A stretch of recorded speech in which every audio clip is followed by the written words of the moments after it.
नमस्ते प्रणाम दोस्तों। अभी हमनी के बानी जा गराथा एगो छोटा मोटा नदी बा, नदी के पुल पर और हमनी के गांव हटे गाय घाट। और गाय घाट में ओने जीव तो गोकुल जलाशय बाटे, सगरी से घेरा जानी जा। घेराइला के बाद देख सकता यदि नदी कितना लभवा बिया, थोड़ा आके देखाओ। आई ट्रेन खुलल बाड़ी स, अभी जा ताड़ी स, छोड़ल बाकी एको गो बोगी अलग हो जाऊ।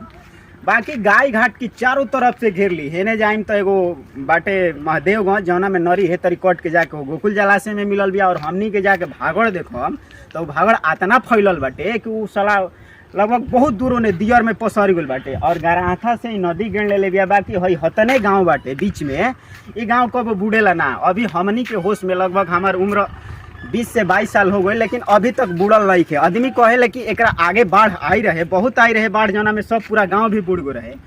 अभी भी पानी के कहर इतना तेज बाटे कि हमनी के बगल में बाटे नैनी जोर, जवैनिया, दामोदरपुर, शाहपुर, एने सेमरी सब बुढ़त बाटे। घर घर में पानी घुस गल बाटे।